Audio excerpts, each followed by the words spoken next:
Hi. So the next learning outcome is understand the role of strategic leadership and management in delivering organizational change. Means what are the role of a leader, strategic leadership and management in delivering the change. For the purpose, we first need to understand what is organizational strategy and change, means how the strategic change happens. So the first thing to understand here is what is strategic change management. Now it consists of three words: strategic, change and management. Means any thought through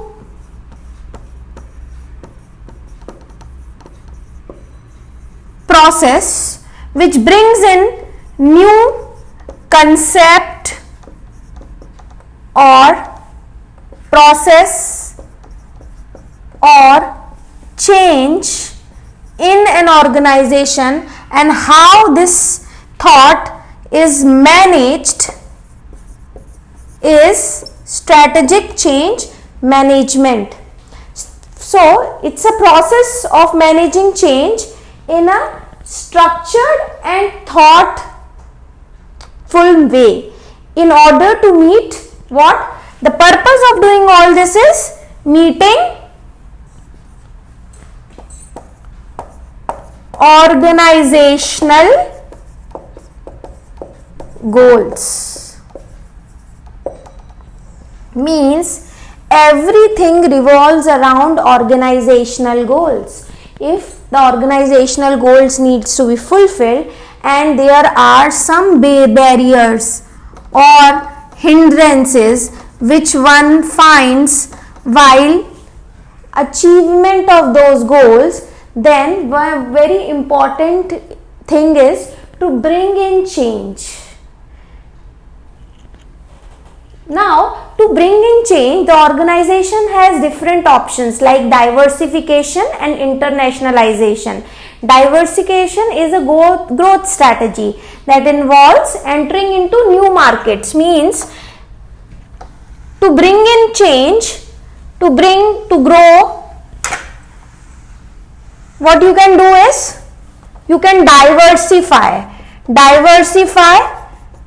in terms of new products, new features in existing products,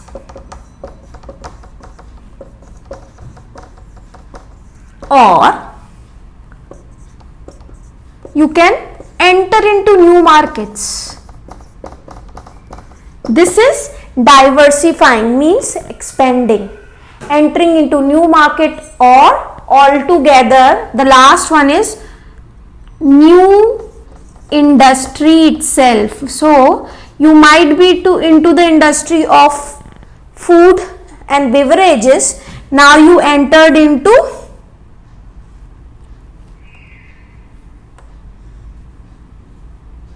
say pharmaceutical.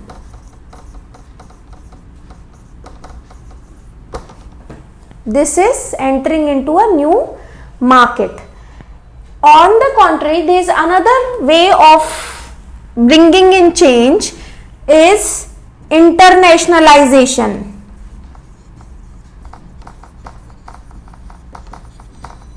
Wherein before you were into your products and services were into a particular country, now you want to grow internationally. Now you are trying to change those products and services as per the requirement or the new market which you want to step into.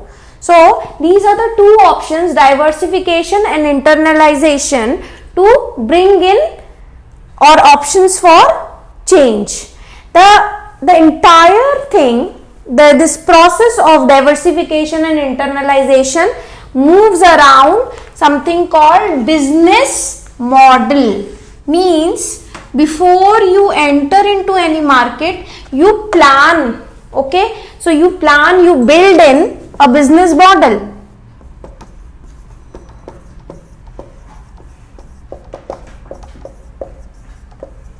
also known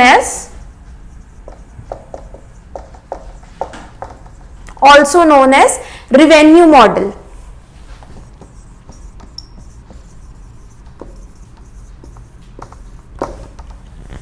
In this, it's an outline of company's overall plan to make money.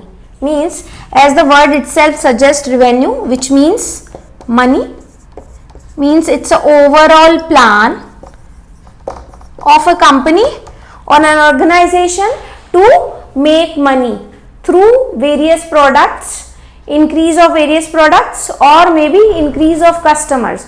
So there has to be a specific way of achieving those objectives of the organization, and basic objective of any organization usually is to make money. All the companies who start business, they start business for the purpose, the agenda is income.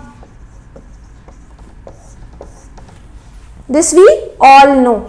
So a business model, also known as revenue model, is a overall plan to make money.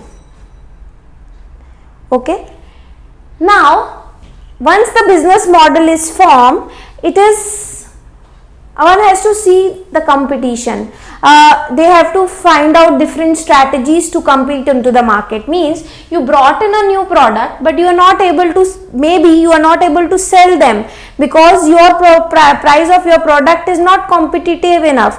Your competitor might be selling it at a very lower price of the same quality. So you need to do the market research so that your product becomes competitive. For this, the company has to plan out a strategy called competitive strategy.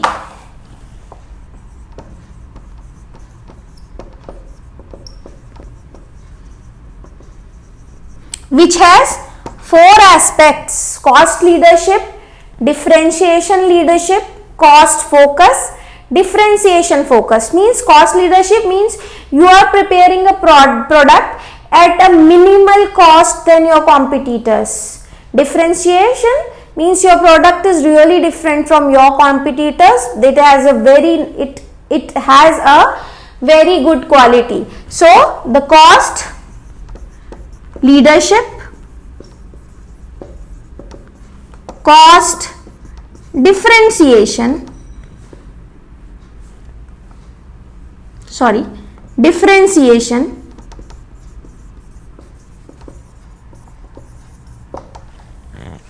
cost focus means you are trying to focus on a cost of the product, and differentiation focus, you try to focus on how different is the substitute of the product which you are making than that of your competitors. Now we move on to the next option, deliberate strategy. Means there is a strategy to bring in the change which is called deliberate strategy. It is an approach to strategic planning that emphasizes on achieving an intended business objective. Means there are 2 types of changes, 2 ways of bringing in changes. One which is deliberate,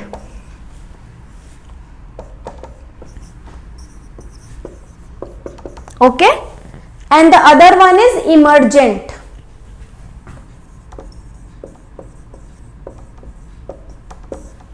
Now this deliberate change is an approach that emphasizes on achieving an intended business objective. Means you already have an objective in mind, and because of that you are bringing in change into the organization. Emergent strategy is something which is unforeseen, you don't know about it, it has come in suddenly. Like while Nokia was there was no thought in the mind of touch screen phones, but suddenly this market emerges of a touch screen phone, and the other business model of the normal Nokia and other BlackBerry phones they dropped like anything. So emergent strategy is unforeseen, which you don't know. You have to foresee it before, and you should be ready. Your organization has to incorporate these learnings, and they should be like, since they are unexpected outcomes, you have to plan for them.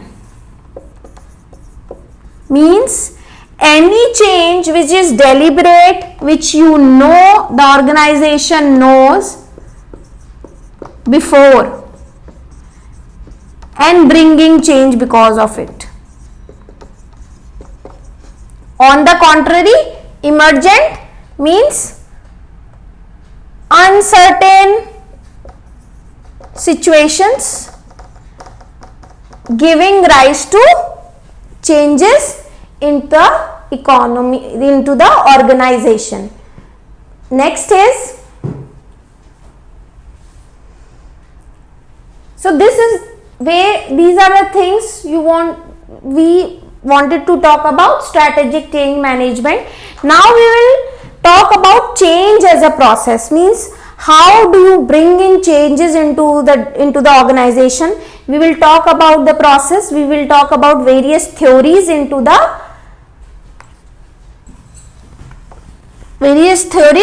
to the concept.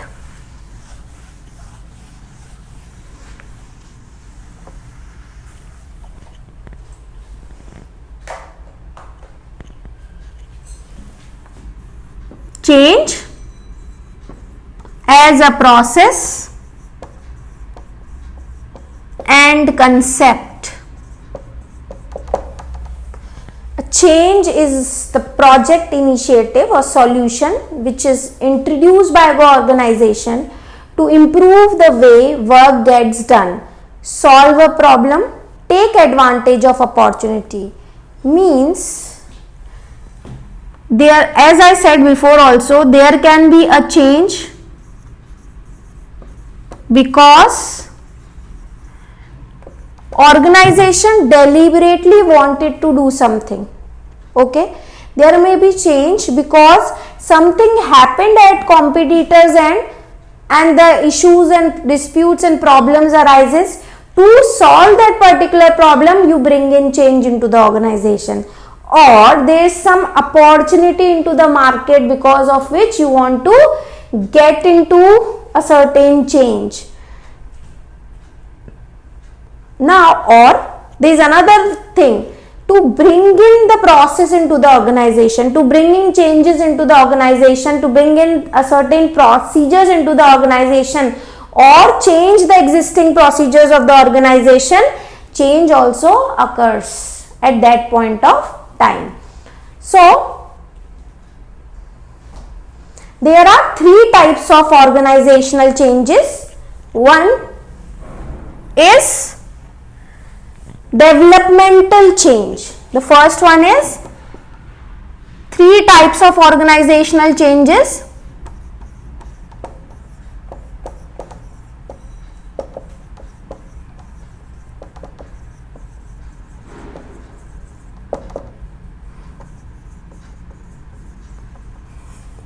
First is developmental, second is transitional, and the third is transformational. Let's write it here. Transitional and transformational.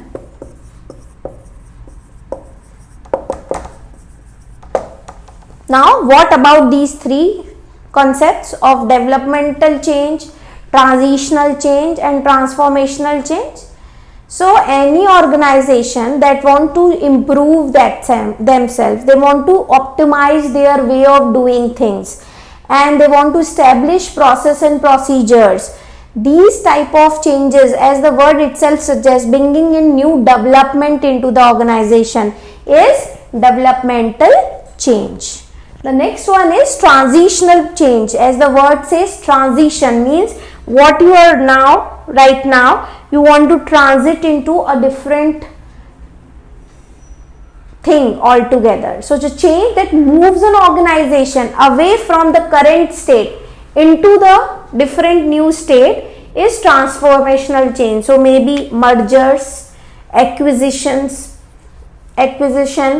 automation of things. So suppose you were doing something manually before, you automated your processes, and because of that automation you have to transit with the help from manpower to machinery. That will also be a transitional change. On the contrary, if suppose you were as an organization working in Xylo and you entered into with or you merged with other organization where the other organization is now their products, their processes, everything now has merged with your organization's processes and procedures.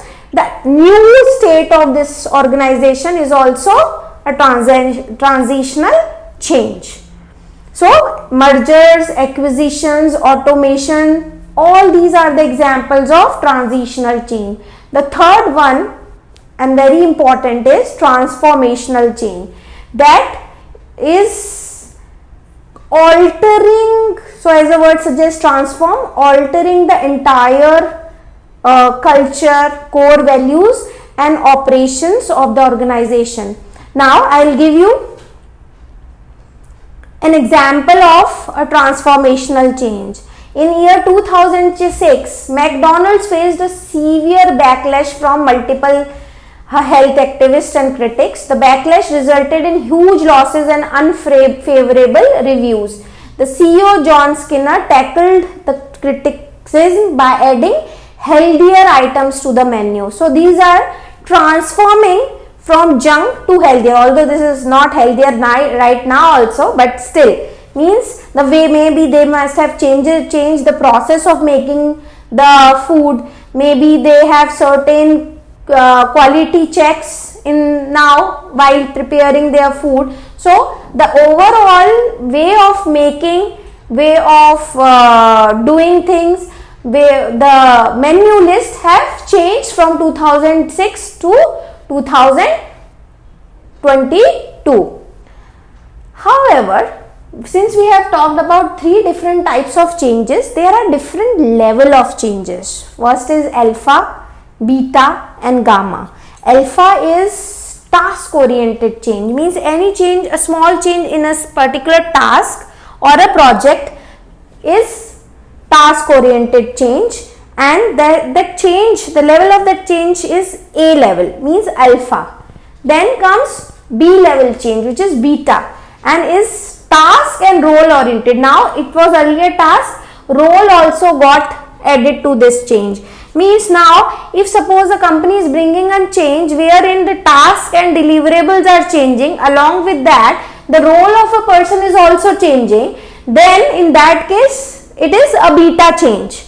Third is gamma change, which has role or task, role and organizational change, means overall change in the organization, where there will be, if there is a change at top level in the organization, then there has to be a change at role level also and the task level also. So this is top to bottom approach, the gamma one. So there are three level of changes: alpha, beta and gamma. Now then the next and most important this is proactive type of change. Proactive change and reactive change means you as an organization proactively get into a change which you initiated for the benefit of the organization, means it is desirable by the company itself to make a changes so that employee feel happy, maybe organization gets benefit. So this is proactive, you yourself decided to enter into a change. But there is something called reactive change, means something done by some competitor, you making change now because your market or your customer base is getting a hit because of the change done by the competitor. So that is called a reactive change, wherein change is initiated in organization because it is made necessary by the outside forces. maybe because of new law came into the country, because of that you have to change the entire process of doing things. That is also a reactive change. So what you initiate as an organization is proactive. What is initiated because other people wanted or outside forces wanted is reactive change.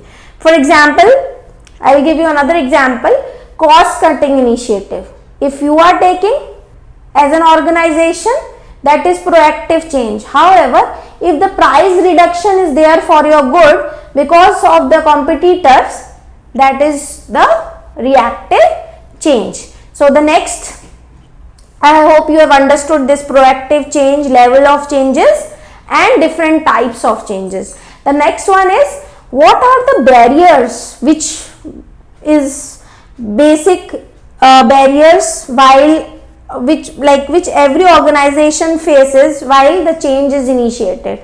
So first is, maybe there is a lack of clarity.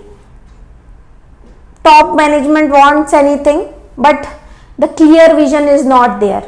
Means how to execute it is a different aspect altogether.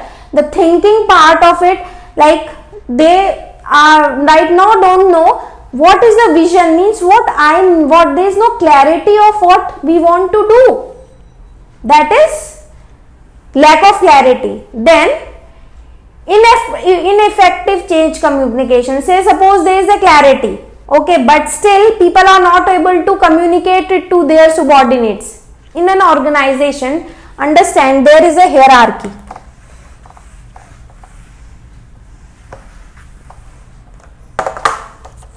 There is a organizational structure, CEO, department head, VP, AVP, senior manager and so on. Now, if there is a clarity at this end, but it is and from here it is communicated also properly, means vision is communicated, but people at this level and this level does not actually know how to translate it in a work format. Means how you have to convert the command into the execution part. If you are not able to communicate it properly, the entire vision cannot be achieved. Strategic shortcomings, while thinking, strategy is not set properly. This is another strategy not set properly. It is another shortcoming. Then change resistant culture, means everybody at the top level is happy with the change they are bringing in. There is a proactive change in the organization. People down and at the bottom does not feel like changing. They want to be in their comfort zone. So this type of situation is change resistance culture. People don't like changes. Lack of organizational buy-in, means the change which top management wants to bring in, people are not buying in that change. So these two aspects of change resistance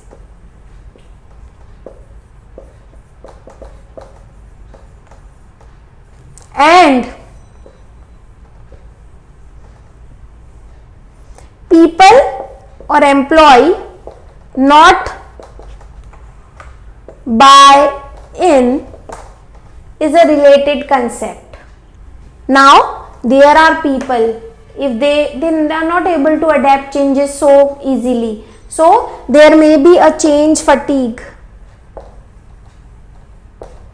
They may feel frustrated, not happy happy with the change.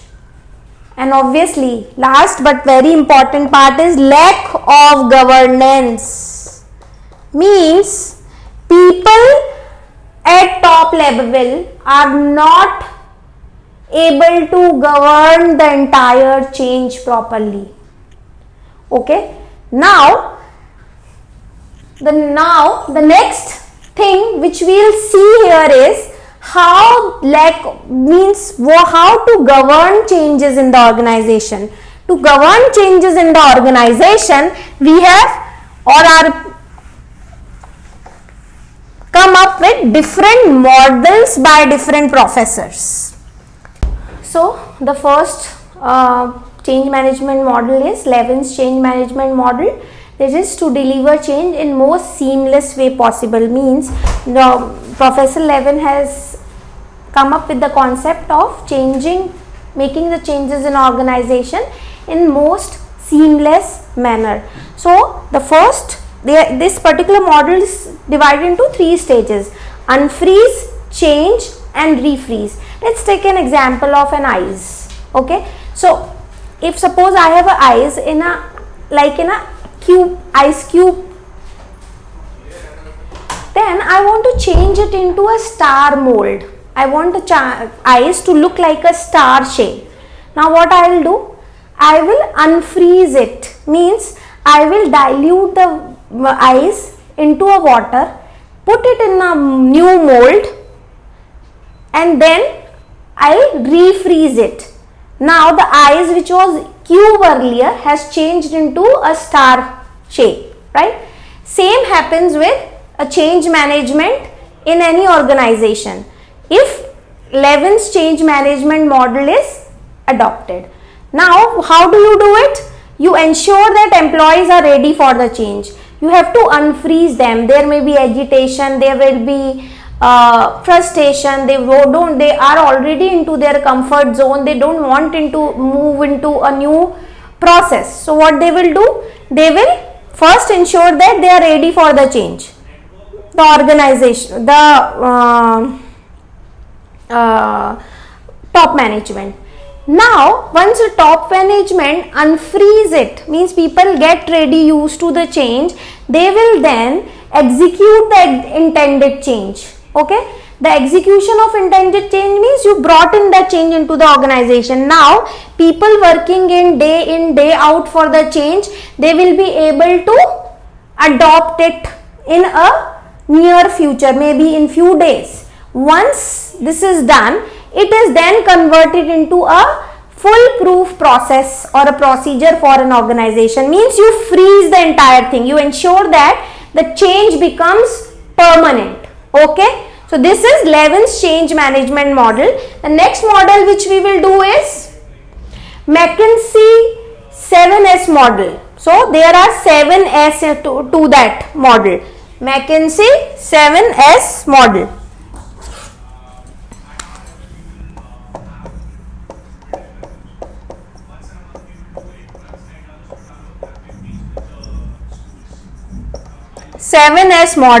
In McKinsey 7S model, the goal of the model is to depict how effective can change be achieved in an organization through interaction of 7 elements. What are those 7 elements?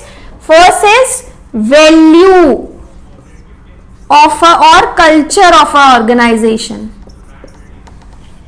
Shared values means how people share the values, shared value or culture of the organization with structure. One as structure, the other as system, means organizational structure, the system organization follow, the leadership style the organization has to bring in any change. Then to bring the change, you should have required number of staff. So another S stands for staff. Then comes appropriate skills of the staff. You have brought in recruited staff, it should have appropriate skills to bring in change. And very important is strategies. So The first part is strategy, followed by shared values, followed by a structure to the change, then the system for the change, style you want to bring in the change, staff required for conducting the change, and the skills, right? So this is McKinsey 7S model. Then comes Kotter's change management theory. This is another theory for change management by Professor Kotter. Kotter's change management theory. As per this theory, there are 8 steps to manage any change. What are those steps? First step, there has to be a problem. There has to be urgency in the organization to bring in the change. If there is no urgency, people will not be motivated to bring in any change. So there has to be a spark which will lit the fire of change. The next is form a powerful coalition, means convince people to bring in change, just like Levin's theory, but that has only 3 steps. All the other things involved in that. This has 8 differentiated steps. So step 1, creating urgency. Step 2, form a powerful coalition, convince people that change is necessary. You should be, as a top management, should be able to convince them with your leadership skills that yes, we require changes to bring in a better growth for the organization. The third step is create a vision for change. When you first start thinking about change, there will be probably many great ideas and solutions floating around, but you have to bring in a certain way of doing a change, that is creating a particular vision for the change. And once you have created the vision, you should communicate that vision to the people. Because if you don't create that communication properly, your change is not communicated properly, in that case what will happen? There will be more hindrances and barriers which we have already seen while the change is happening, and it will become very difficult to fight with those barriers. So step 5 is whatever barriers comes for the change, you have to remove that obstacle for the changes. All the obstacles, all the hindrances which are coming in on the way of the change, one has to remove that obstacles. The 6th is create short-term wins. Instead of bringing in a bigger change, you divided your change into certain deliverables and milestones. So maybe this big change you want to bring, but you divide it into different steps: first, second, third, fourth, fifth, sixth. Deliverable 1 or milestone 1, milestone 2, milestone 3, milestone 4, milestone 5, milestone 6. Now you feel that this is achieved, you feel the achievement of certain once the milestones are achieved. So suppose out of 6 milestones you achieve milestone 1, there is a short term win, okay, that will motivate the employee to move further towards the change process. Now after all this is done, you build in a change. Now how do you build in? Build in a change in an organization. Means the freezing part has come up now. You are trying to freeze that change. Then the step 8 says anchor the changes in corporate culture. This 2 step of build on the change and anchor the change in the corporate culture is freezing part of the change.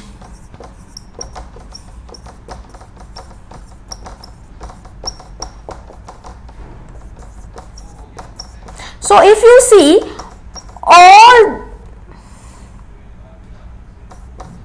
all the theories are revolving around almost all same concept. The way of explaining them or explanation is different by different professors.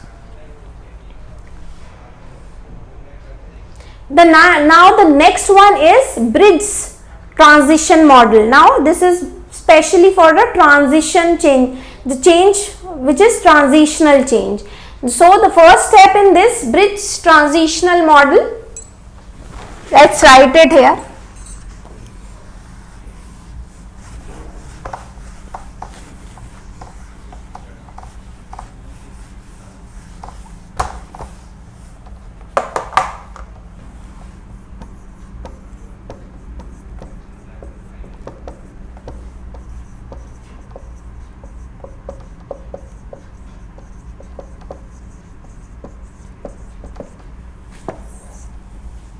In bridge transitional model, the stage 1 says ending, losing and letting go.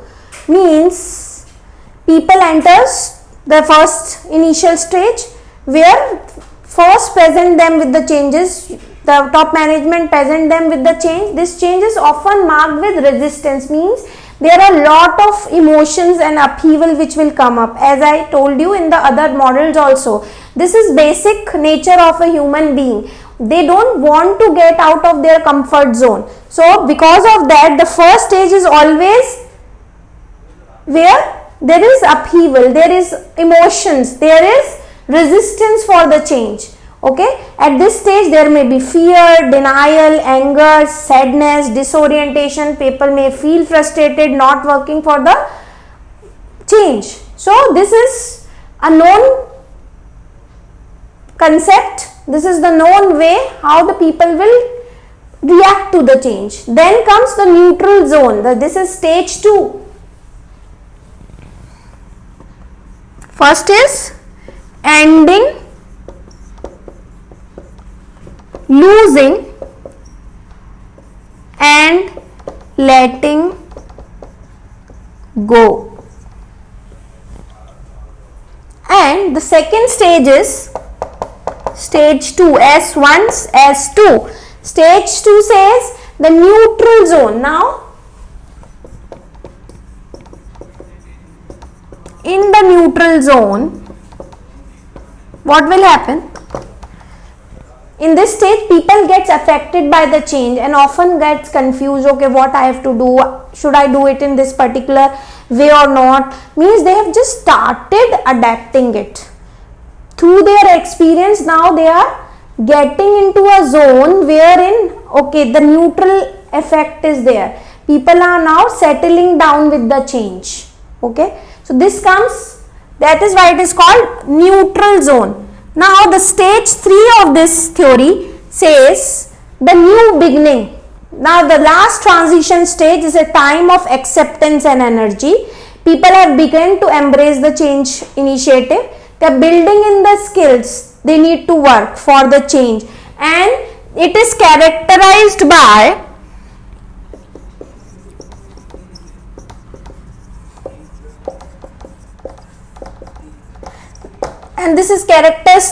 by high energy, openness, motivated, totally new and happy for the new goal. So all this comes as a part of a new beginning. So this is these are the 3 stages of bridge transitional model: S1, S2 and S3, which is ending, losing and letting go, neutral zone and the new beginning of the change. With these, the theory for change management are finished. The next concept is current and emerging approaches. Means what are the approaches, the new approaches, emerging approaches for change implementation. How do you implement these changes? So there are planned change. You have already planned for the, as we said, proactive change. Planned change is similar, wherein you plan for the changes which you want to bring for the better performance of the organization. Emergent change is the change which is that follows no big upfront plan. Means there is no upfront plan, but suddenly something happened because of which a change emerged, and you have to accept that change as it is. There can be no ifs and buts of taking that particular change. Then comes change through innovation. Now company keeps to be in the market, to survive, to sustain for a longer period of time, an organization has to keep on innovating their products. So this type of change is change through innovation. Then comes an entrepreneurship. So there are two concepts. One is entrepreneurship, wherein you initiate a new bring in a new organization into existence.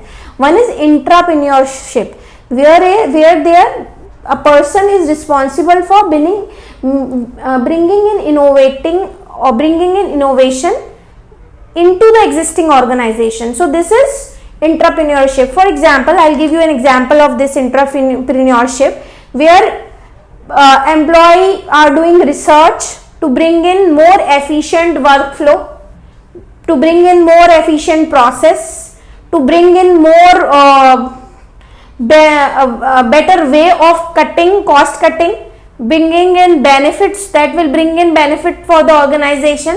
There may be a way of doing things in a different manner that will bring in a better organizational culture. So all these things comes under entrepreneurship. Then embracing technology, that is another approach.